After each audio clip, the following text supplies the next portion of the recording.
I just want to introduce myself really quickly. I'm Marleen Livingstone. I'm the Director of Development at Penn State Brandywine. I've been with Brandywine for a little over 2 years and have been in development for 26 years. I'm a Penn State grad. I graduated in 1997 and worked in University Park in development for a while there before having a career and then coming back to Penn State 2 years ago locally. I'm from Delaware County. I did not go to Penn State Brandywine, which was Penn State Delco back when I was attending the university. But I love Brandywine. I love everything about it, the size, the diversity, the people, the enthusiasm, and the opportunities that we have on our campus. So I just want to say welcome and thanks for joining us. We do want to keep this to an hour, so we're going to jump right in. The first thing I am going to do is introduce our Chancellor, Marilyn Wells. So again, welcome everyone. Thanks for joining on a Thursday evening.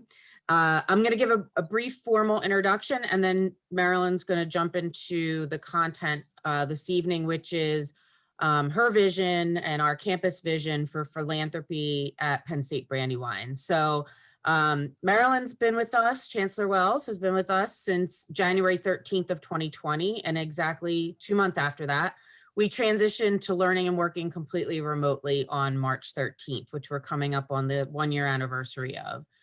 We're really lucky that Dr. Wells joined us when she did. She's led us through several changes and challenges over the last year, not the least of which is COVID-19, which we were all just talking about, obviously.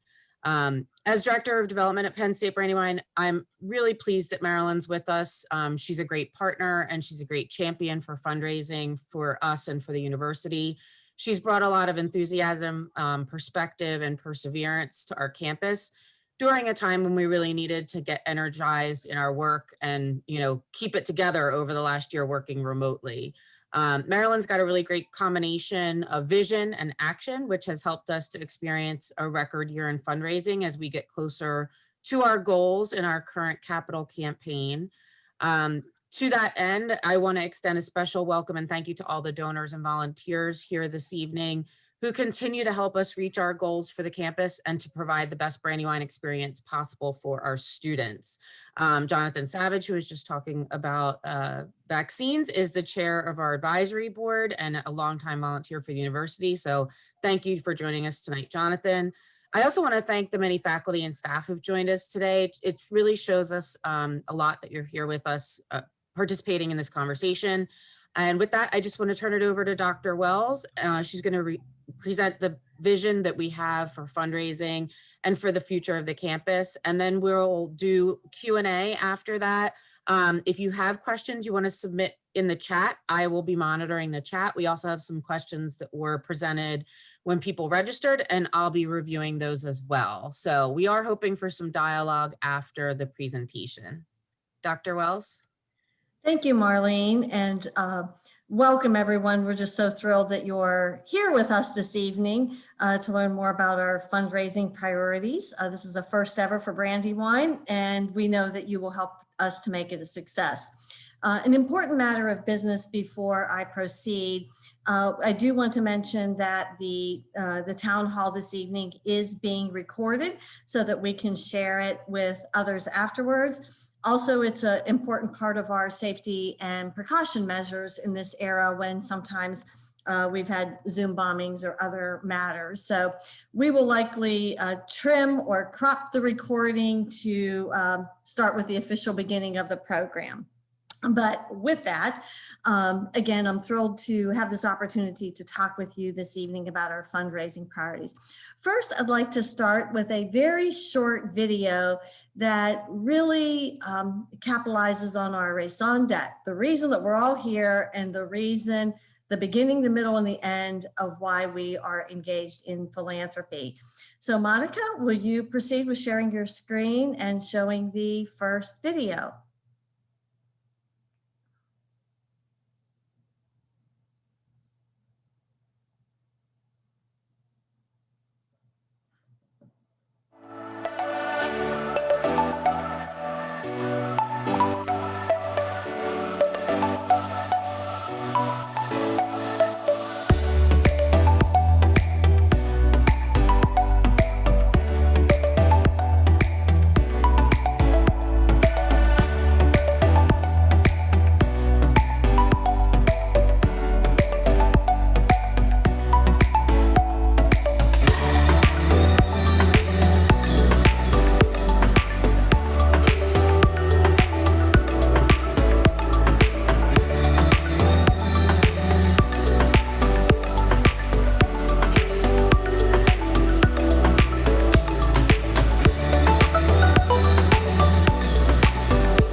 Thank you, Monica. Again, those are real Brandywine students, and I want to thank Bill Tyson, who's joining us this evening in our Strategic Communications unit for preparing that video that we also use in many of our recruitment events, particularly the virtual recruitment events that we're having right now. So if you're though the students aren't with us, we can give them kind of a little virtual clap out because they're what make Brandywine Brandywine. So with that, next, Monica, will you pull up the PowerPoint for us? We're going to have multimedia here tonight.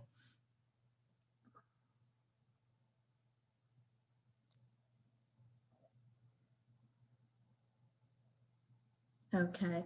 Once again, this is our philanthropy town hall, just to share with you some of our vision for fundraising for our near future. So next slide, Monica. So as we think about philanthropy, coming together is a beginning, keeping together is progress, and working together is success. So tonight I hope to share with you a few ways that we can come together to be successful for our campus and for our students. Next slide, Monica. Okay. When we talk about philanthropy and fundraising, there are so many wishes we have. Our campus is never short for big ideas and aspirations. But to be really successful, and this was a quote we used during our strategic planning process, strategy is about making choices, trade-offs. It's about deliberately choosing to be different. And we are choosing to be different with our new strategic plan, but we also need to prioritize our fundraising efforts. So what are those priorities for fundraising?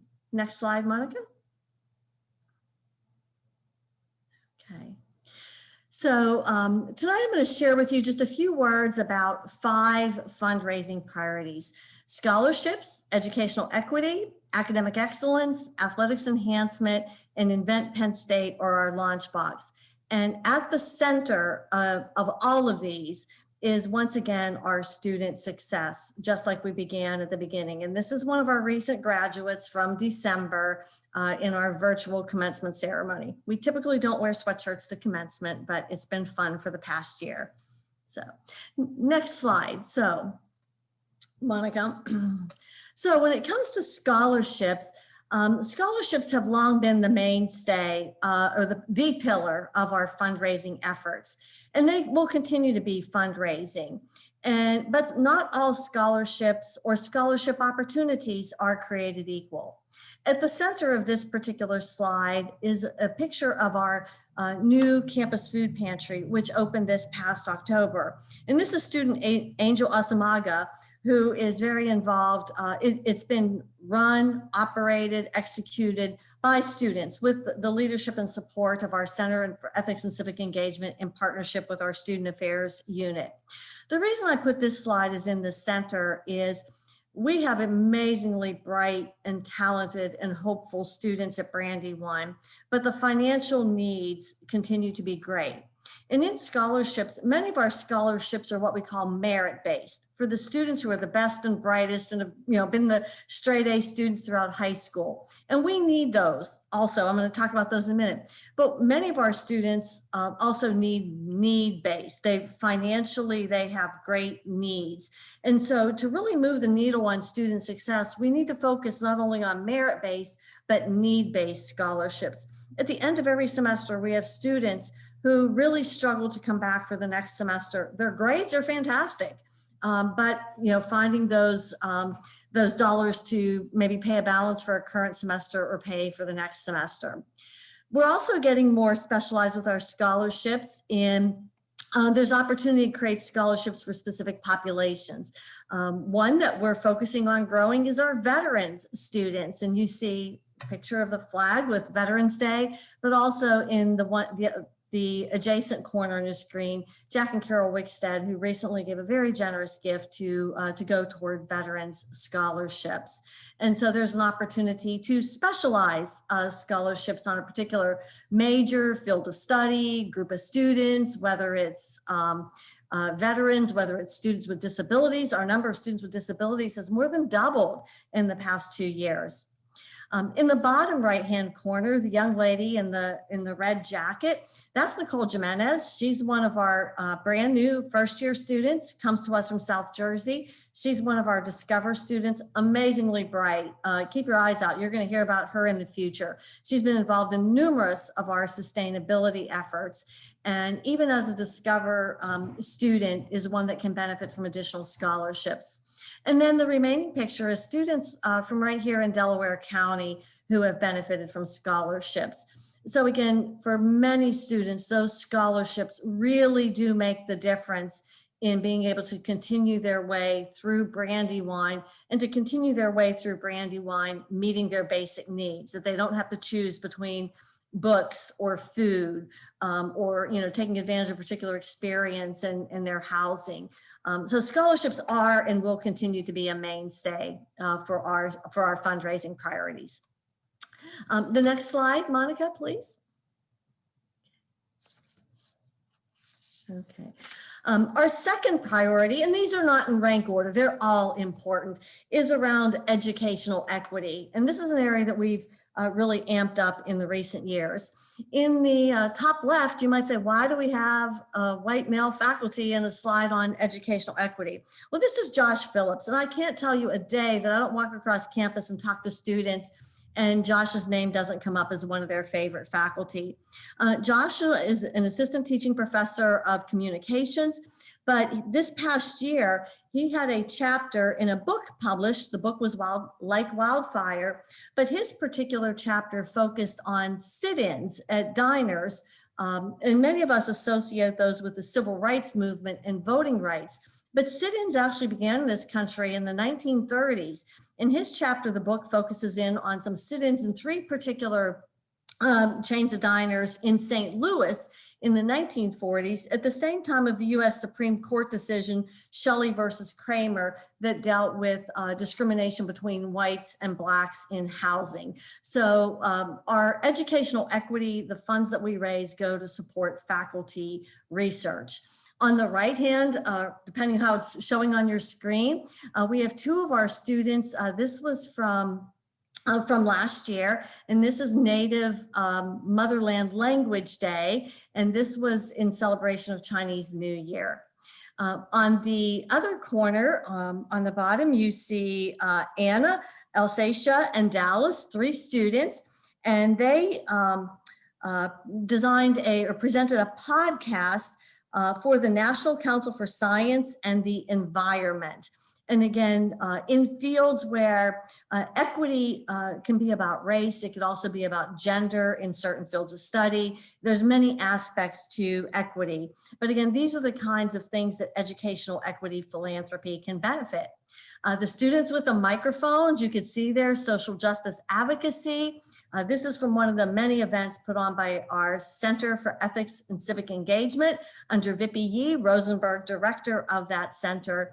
And that just serves our students in so many ways. They deal with educational access, they deal with voter education, voter rights, hunger, many aspects of equity. And in the beautiful young professor by the lion with the fall pumpkins and haystacks, that is Miranda Harrell-Levy, and she is also one of our scholarly faculty. Miranda leads, along with other faculty, Valerie Gallardo-Mendez, and others, started a group called CLASS, the Council for Latinx and African American Student Success. And they too could benefit from philanthropy to help students succeed. Miranda is also our campus's representative to the media chapter of the NAACP and works with their youth council, and is right now bringing to us an opportunity through Keller Williams Realty and their associated foundation to support Black and Brown entrepreneurship. So these are just, when we talk about educational equity and philanthropy, it can support faculty and student scholarship. It can support many, many different kinds of growth of global students, many, many different aspects to educational equity. So the next slide, please. Academic excellence. It was hard picking just a few photos for this slide, but we have the medals there in the bottom, the honors medals for educational excellence. You see here Victor Ficaro, who is definitely one of our rock star students. He is holding up a welcome box from JP Morgan Chase. He just completed a virtual internship, and he worked in their global financial and business management division. And it was a second internship he had done with JP Morgan Chase. He also led a team of students in a PricewaterhouseCoopers competition. So this is one of the many ways that we can support students in academic excellence through things like internships. Not all internships are paid. Sometimes they are, but sometimes students need additional things. Victor also benefited from a mentoring program with his internships. And mentoring programs are one of the big initiatives that we want to grow on our campus. They're a key ingredient to student success. So when we talk about academic excellence, that can take on many aspects, one of which is internships, another one is mentoring. You also see here Himani Vomi. She is a junior majoring in cybersecurity, analytics, and operations. And she did her internship with Lockheed Martin. And she was looking at its security and the aerospace industry. And you can see there the Valley Forge legacy as well. The final picture is with Adi Yamtav, who definitely was a frequent participant in undergraduate research. Adi came to us as an adult student. He had been in what we might refer to as the Israeli military. And as an adult student, he graduated with a 4.0, participated in many, many internships as he studied business and also took courses in information security and technology, and hopes to pursue his Master's of Business Administration with Penn State as well. So when we talk about academic excellence, these are just a few of the endeavors that philanthropy can support. We're also a big participant in global programs, and that's another area. The next slide, Monica. Athletics enhancement. That was another one of the figures on our circle of fundraising priorities. The largest photo you see here is with Nikki Velez, and Nikki won currently our athletics. We're a part of the Penn State University Athletic Conference, and which is a part of the United States College Athletic Association. Nikki was a basketball player. She probably still is, but she graduated with her degree in psychology, and she won National Player of the Year. It was great fun to see our team play at University Park last year. We also have Steve DeCipio, and Steve was a top scholar athlete, two sports, men's soccer and also tennis.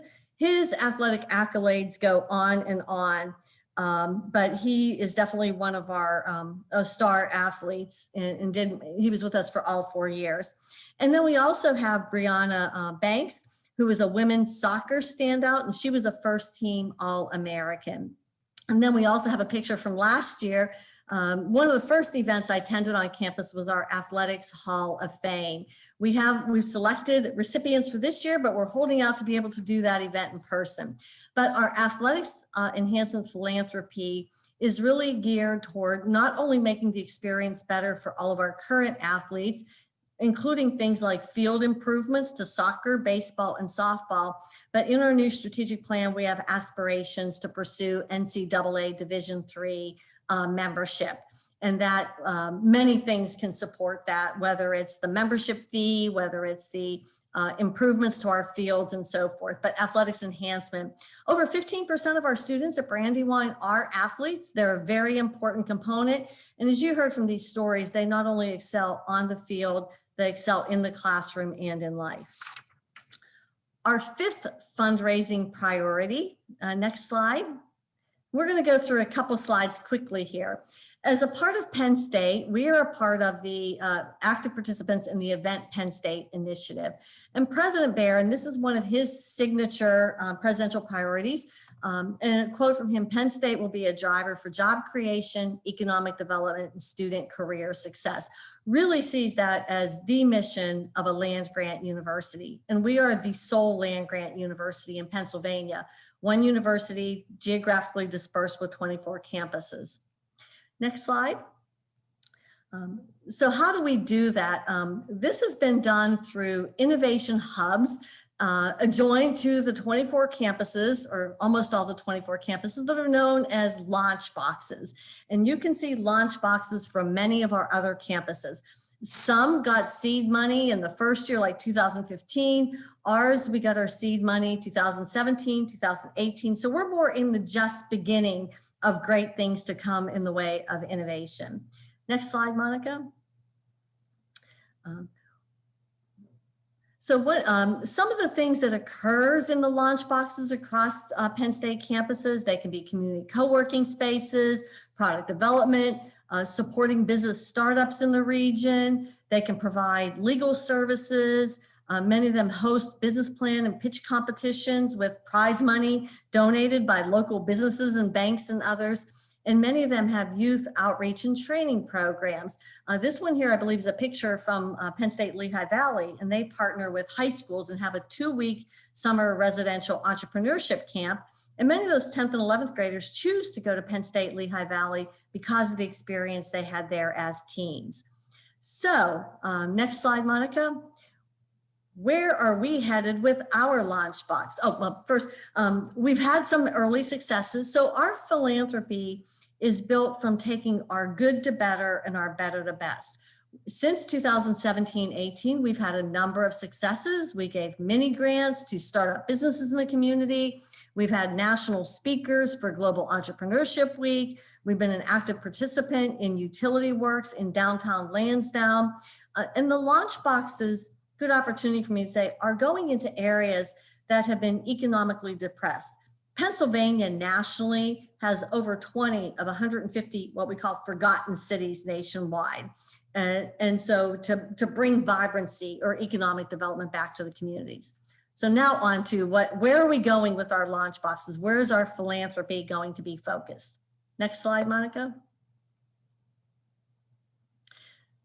Okay, this one's showing up differently here. So we're hoping to have our ribbon cutting this summer for our community makerspace in Lansdowne. Will actually be the launch box.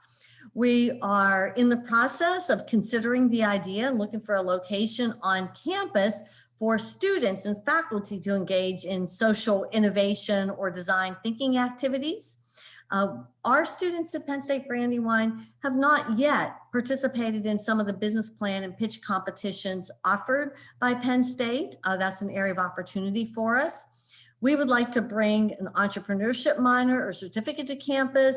Would like to have a student entrepreneurship club, hopefully adjoined with the national Enactus endeavor. We too want to have some of those summer youth experiences. We currently have some things in the work, like for this summer, create it, design it, build it, make it, that'll be attractive to youth.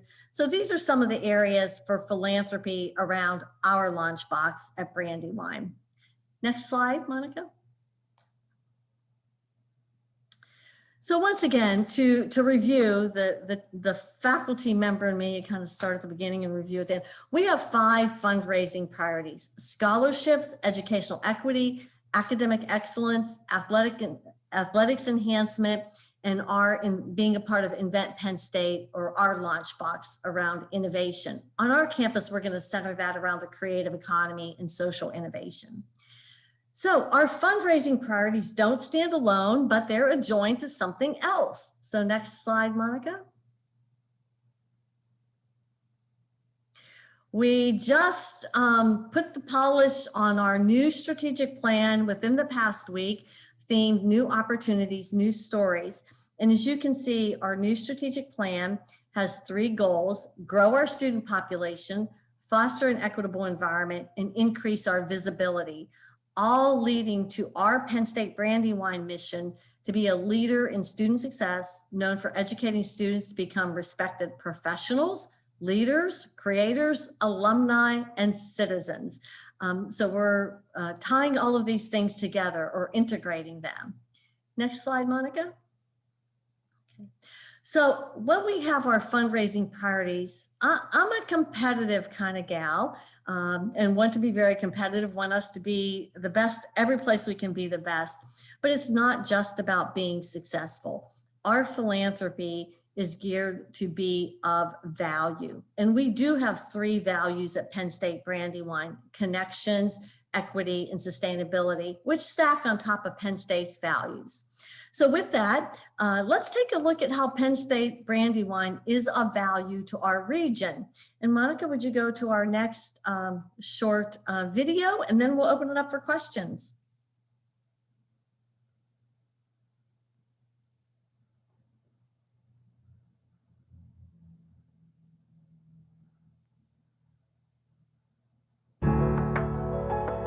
Penn State Brandywine is improving the lives of others, starting here in our community. From promoting sustainability to creating positive change through service projects. With degrees ranging from engineering and psychology to an accelerated business program, students have multiple paths to graduation. Located in Media, just 20 miles west of Philadelphia, we invest in the future of our region by contributing more than $50 million annually to the state's economy. As part of Invent Penn State's network of innovation hubs, Brandywine Boost is supporting small businesses and revitalizing the arts in nearby towns like Lansdowne. Faculty are investigating solutions for disease prevention and researching child development. And our impact keeps growing. Students, faculty, staff, and community members, backed by the strength of 24 campuses and 700,000 alumni.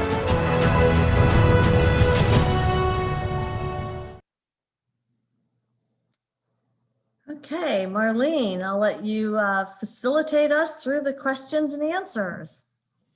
Sure. So I don't see any questions in the chat, but I'm still checking to make sure if anybody puts anything in there that we don't miss it. Does anyone want to jump in with a live question? If so, you can just unmute yourself and talk. We don't have that many people in this session. Or I will begin with some of the pre-submitted questions. So anybody want to jump in? We can start off with the pre-packaged questions. Okay. So I don't have the names attributed to these questions. I'm just going to throw the question out to Marilyn and we can start some discussion. So what the first question is, what's the economic status of the Commonwealth campuses and specifically Brandywine? And I'm guessing that that's more related to the health of the system and our campus. Great. That's a great question. And one thing that I'm so excited about our fundraising priorities with the 5 that you see is that they're to provide additional opportunities for our students. Our campus is financially solid. Even through COVID, we have continued to do well, as has Penn State. There have been areas where we have had to expend money, masks, air filters, the list goes on, but there's been some areas where we have not spent money, like commencements and travel, and so forth. And so we have been very, very good stewards of our resources. Last year, the Penn State Board of Trustees had authorized that if we needed to take out additional line of credit, and we did not need to do that. We've come through this well. Part of that is because our enrollment was strong, and our enrollment is looking very strong for this coming fall. I'll want to make sure we have time for other questions, so I'll say nationwide, I recently heard higher education has reduced positions by 13%. We've not seen that at Brandywine. In fact, last year from January through September 30th, we hired 13 positions, and we currently have faculty searches going on right now in computer science and engineering and biology and many other fields. So our financial health is positive, it's strong. And so our philanthropy will go toward helping us to achieve our new strategic plan, serving our students and making a difference in our community.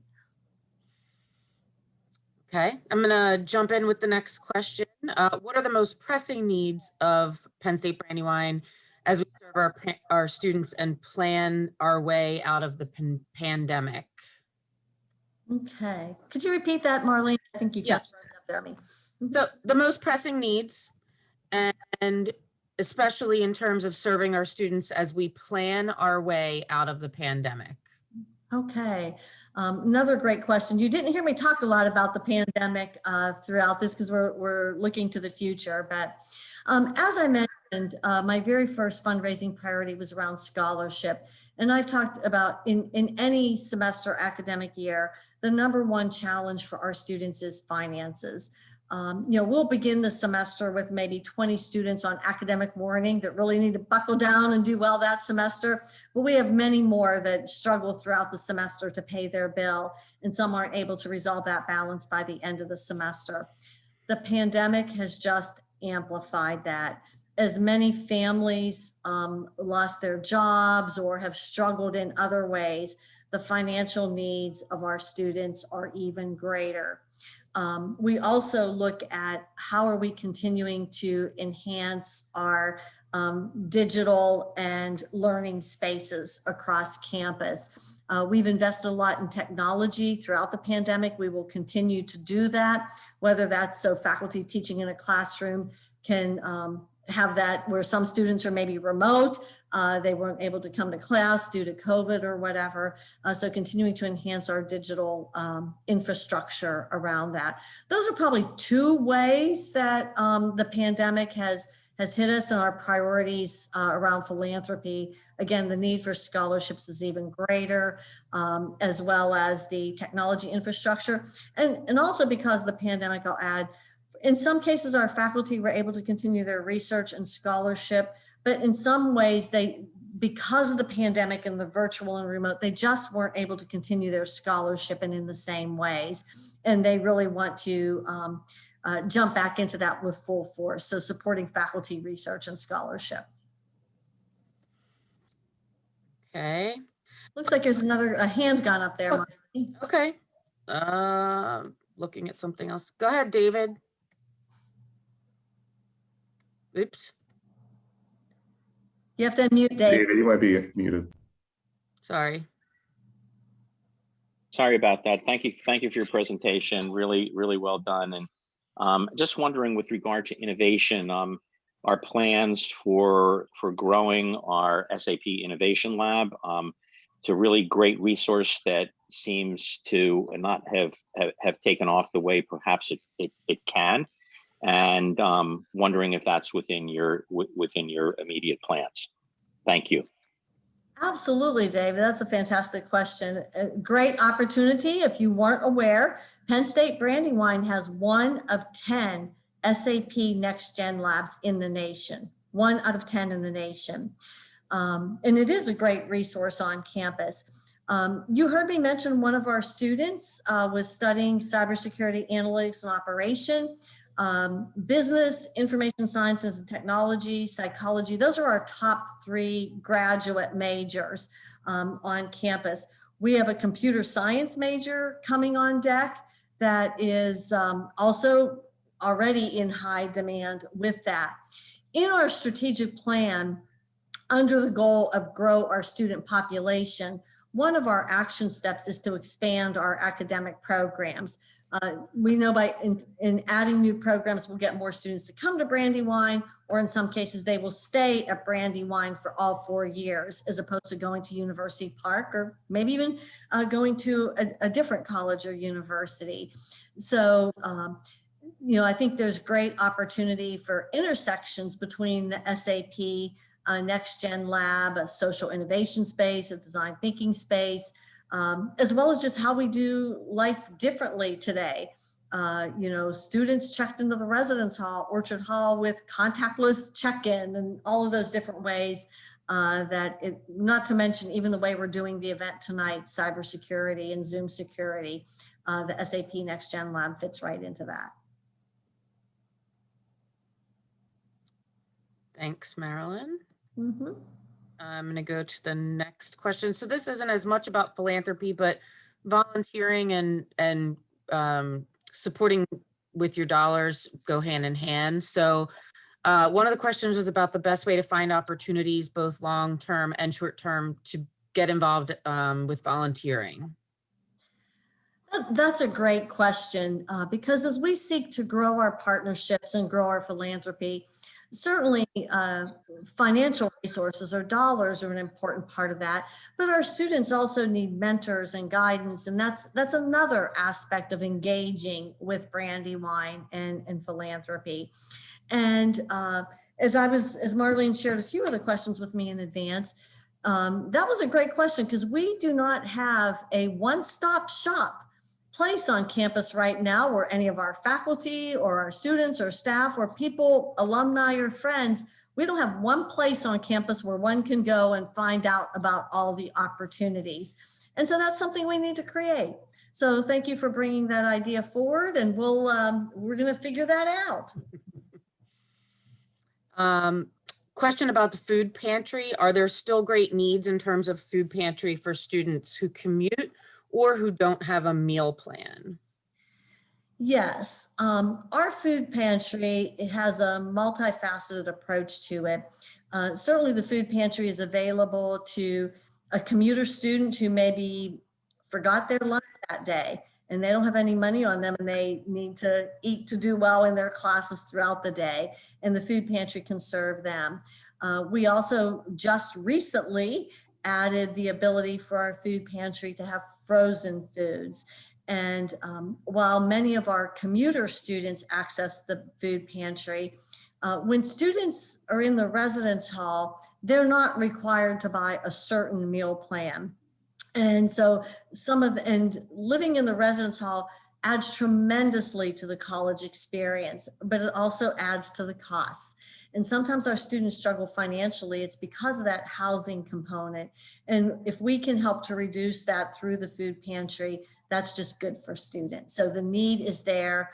Unfortunately, with the pandemic, that need has grown. Okay, so we have two more. This is the second to last pre-submitted question. This question relates back to old issues that Penn State's dealt with a long time before Marilyn was on campus with us. But the question was, is there any scientific research being done relating to sexual assault survivors as it relates to the Sandusky and the Sandusky scandal, for lack of terminology, at Penn State, and aftermath of all of that with the university? I think the question is more about the information being studied and something trying to be done to prevent that in the future. Right. Unfortunately, that is a dark spot in the university's history, but more importantly, the young lives that were impacted by that. So in terms of what Penn State Brandywine is doing now, many of our faculty, their research relates to issues around sexual orientation, gender identity, sexual violence, and a wide array of issues. And some of them receive awards nationally for their research in those areas in providing opportunities. So that's one of the areas where philanthropy that goes toward educational equity can support our faculty doing research in that area. Most recently, related to COVID, nationally, we have seen, again, nationally, not necessarily at Brandywine, skyrocketing increases in domestic violence, child abuse, sexual abuse. And in some cases, children, if the abuser is in the home, haven't been able to get out of the home. In other times, they would get out to school and so forth. And so we have individuals on campus researching that. This year, as a beginning point or a point towards our educational equity journey, we launched Chancellor's Commissions on Equity by Design. One of them deals with empowering women, one deals with sexual orientation and gender identity, and a variety of issues. We also look at issues often intersect, and some of these issues are more prevalent amongst some populations than others. For example, individuals with often disabilities experience violence and abuse in other ways. Beyond that, and not so much a philanthropy, Penn State requires extensive training and professional development to prevent sexual assault, sexual identity, or sexual assault, sexual violence, and to address those issues early on, or if one sees something, say something to do that. The training also covers many other aspects, whether it's financial integrity, research integrity, a wide variety of things. But Penn State is actively engaged in working to prevent an incident like that in the future. But many of our faculty and students are involved around scholarly research around sexual assault, sexual violence, child abuse.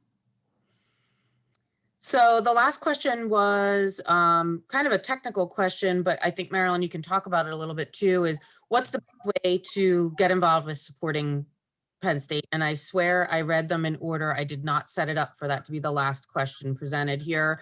That was actually the last one on my list, but I'll put a couple of links in the chat. So hopefully the person that had that specific question is on and can take advantage of that. You can also find my contact information on the Penn State Brandywine website and contact information for the campus in general. But, Marilyn, if you wanted to say something kind of in summary, and then we can see if there are any other questions from the group. But absolutely. Certainly, if one of the ideas that you heard this evening, one of our priorities, connects with your passions and something that you might like to contribute every dollar matters to our students in a small way or in a more significant way. And you can reach out and talk to Marleen about a giving avenue that's going to suit you financially in your situation, as well as to benefit our students. There's many, many vehicles for philanthropy. If you're either in addition to or in lieu of fiscal philanthropy, you would like to get involved. Again, if any of the priorities say, hey, I would like to be a mentor, I'd like to be a coach for some of the innovation entrepreneurship endeavors, you might say, how can I help in some way with the athletics? Again, if you want to connect with Marleen, she can connect you with me and the appropriate individuals to get involved. And again, it could be maybe you want to give some time each week. Maybe you want to be an adjunct faculty. Maybe you want to be a volunteer. Maybe you want to be a mentor. Maybe you want to bring interns into your company or organizations. There's many ways that you can engage with Penn State Brandywine. We have another question in the chat from Jonathan Savage. He asked, could you please discuss some current or upcoming entry points where Penn State alumni and other community members or other proud Penn Staters can support Penn State Brandywine? For example, the upcoming gala, which will be virtual, our STEM options programming and STEAM programming, and the campus campaign. Okay, why don't you start that off, Marleen, talking about some of the upcoming events like the gala and things, and I might mention a few others. You're muted. Sorry. In years past, and I think the last gala that was hosted was our 50th anniversary gala, so that was several years ago.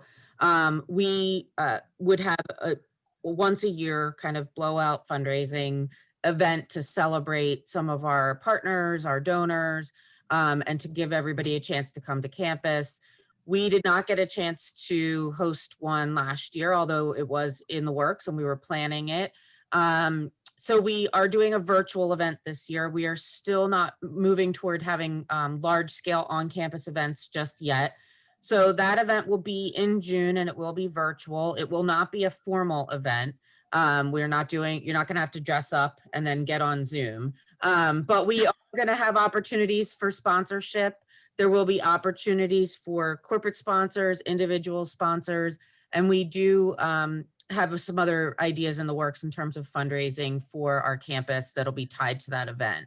So, we're all learning new things throughout this process, and this is one of them. We never thought we would be doing a virtual fundraiser like that, but we've seen some success in other areas. And if any of you pay attention to Thon, you'll all know that Dance Marathon was very successful again this year. And of course it was all virtual.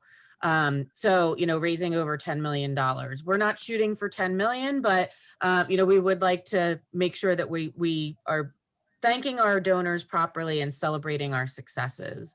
So that's the main event that's coming up in June.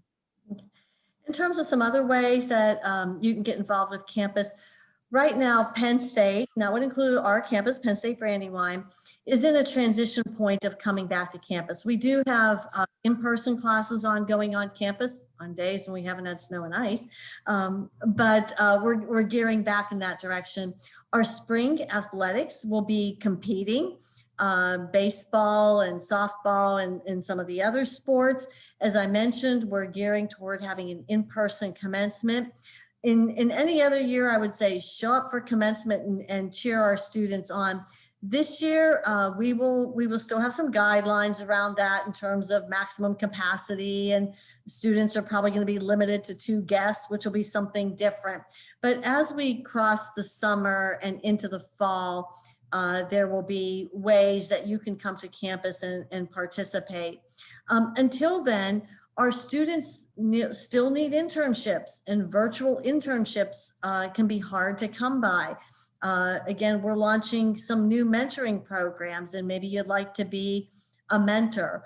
The theme for our new strategic plan is new opportunities, new stories, and they really are, endless. So if you have some ideas, we want to connect your passion with our students' needs. We'll be happy to have a conversation with you and to see how we can tap into that. Yeah, and I'll jump back in just to address another portion of Jonathan's question. We are coming up into the home stretch of our current capital campaign. Campaign, if those of you who don't know, was extended until the end of our fiscal year 2022, which is June 30th, 2022. We're having great success this year. Again, despite the pandemic, people are still feeling generous, and we are still connecting with our alumni as best we can in a remote environment. But we are working toward that goal. So our overall campus goal increased last year when the campaign was extended by a year. And so we have about $6.7 million to raise total. By the end of this year, I'm expecting that we'll be at least 80% to that goal. So we're having a great year. We've had some really great successes. We'll be announcing some more of those soon. Marilyn mentioned at least one tonight, which was the gift from Jack and Carol Wicksted for our first ever Veterans Scholarship. And again, I see so many of our donors here on this call this evening that have been so generous to help with a variety of things here on campus, from athletics to the Center for Ethics and Civic Engagement, to scholarships. And also I see Eric from the Penn State Alumni Association, and they're a great partner with us as well. Just expanding on that a little bit with the question from Bill Quinn in the chat. Giving really takes many forms. We've had some 7-figure gifts. We've had some estate gifts in the 6 figures. We realize not everyone is able to do that. We also get philanthropy includes gifts that we get through foundations. But this past December, we had our Giving Tuesday, and our focus was on athletics enhancement and educational equity. And we tripled the number of people and the total number of gifts across campus. And so whether someone gives $20 or $200,000, it all makes a difference for our students. One of the things we would like to start is to have our students give a class gift. Penn State Barron does that quite well. And so as we either look for the class of 2022 to be entering their senior year, or the class that will be coming in the fall, our first year class will be graduating in 2024. Again, in many cases about building the culture of philanthropy. So it really does span. So we really did have a record year of giving in all the different metrics that we look at in giving.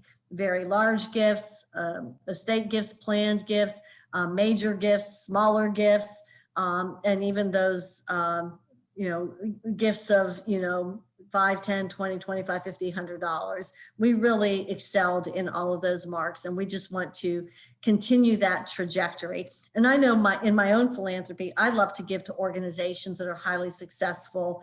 And I'll also assure you that it's very important. I know when I give money to an organization, and I do give to a few important causes beyond Penn State, that I want to know that they're going to be good stewards of my dollars, that I can trust that they're going to manage that well. And I can assure you we are good stewards of every dollar that comes our way.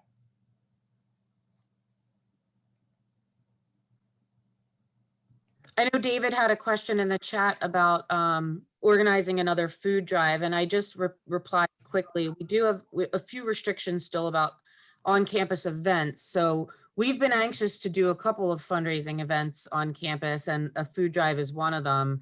Marilyn may have some insight into when we might be able to look at doing that, but I'm assuming it's gonna be in the fall that we would be looking at that.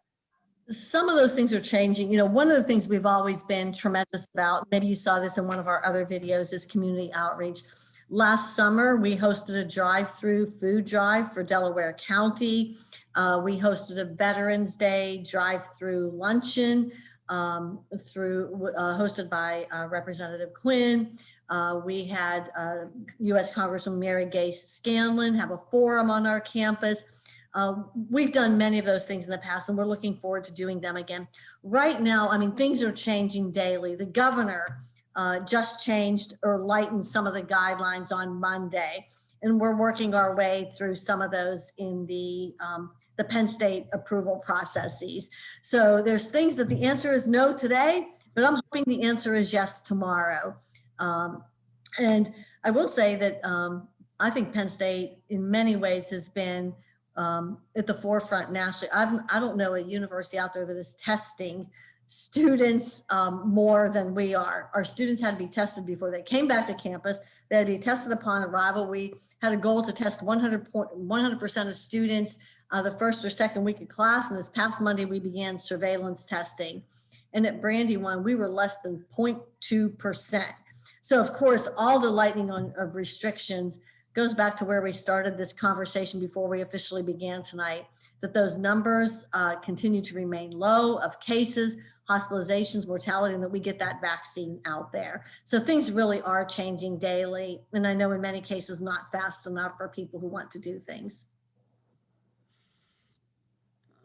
A couple more things here in the chat. Some people are chatting with each other. That's great. We'd love to see that. And then Jonathan offering to continue to support. Jonathan, you want to jump in and talk? Probably better at chatting than talking, but yes, I mean, Laura had actually said that she's looking for someone to help out with not just mentors and mentees, but also provide a geography major, which I just happen to be one. So Laura, I'd be more than happy to do that at any point in time for any of the students at Brandywine. I also wanted to mention while I'm talking a little bit about mentors and mentees, Lion Lake, which is also a communication tool that the university has been using, is also putting together a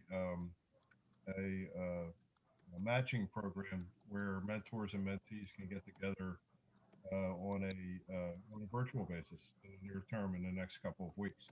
So there are a variety of resources that are available. If all of those of you that are on the call have an idea, as Marilyn and Marleen have both mentioned, feel free to jump in. Both creative individuals that are interested in speaking to you. And I think that's really the best message I could give tonight, that we are very creatively looking for not just helping and assisting students, but supporting the particular avenues that you would like to go as individuals and support it. Thank you, Jonathan. With our mentoring program, this is an area we've been talking about in our new Commission on Student Success by Design. And we have one of the mentoring group programs we're starting is with athletics. And it would be for athletic alumni to mentor junior and senior student athletes more around career and jobs. We have other mentoring programs that are really geared to the number one major of students coming to Brandywine, like many universities nationwide, is the good old exploratory. And we also know that the students, the earlier they declare or begin a major, the more successful they are.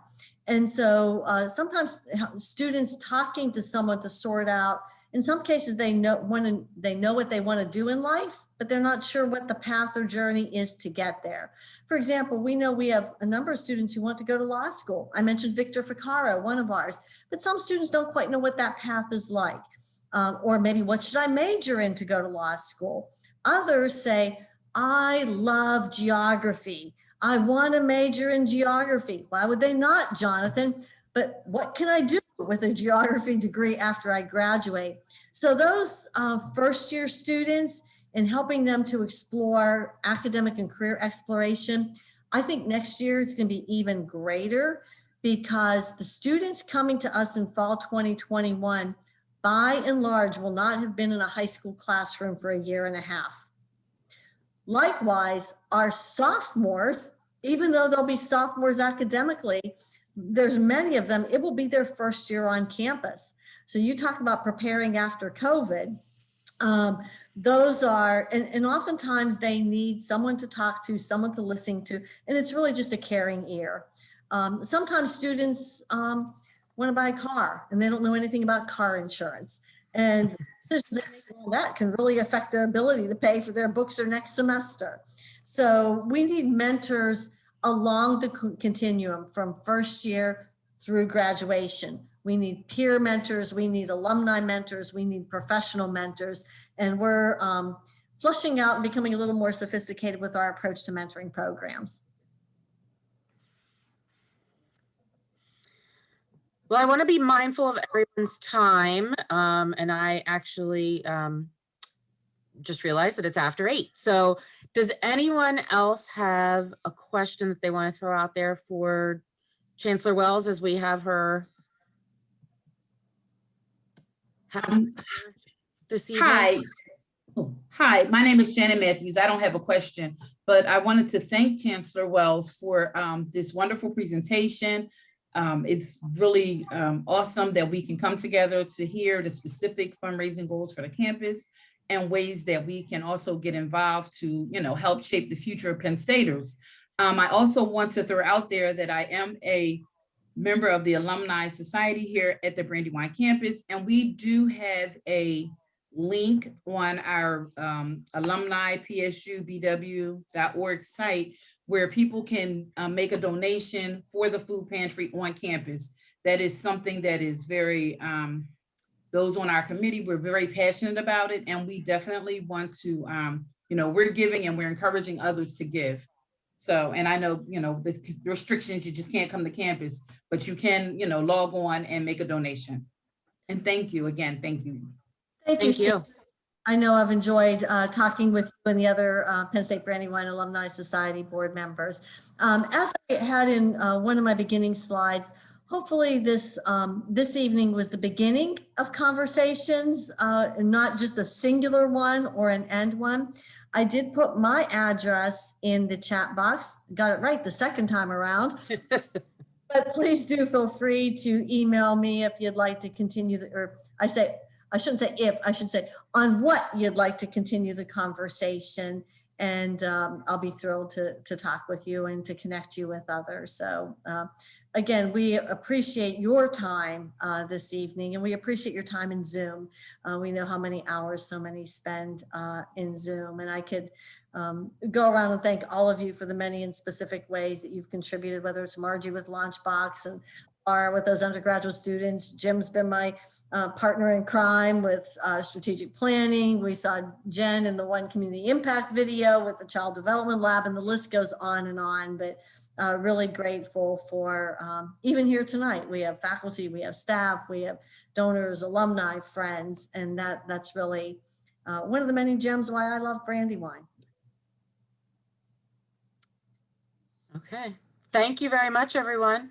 We appreciate everyone's spending an hour with us on this Thursday evening. And I also put my email in the chat, so if anyone wants to follow up with either of us, please feel free.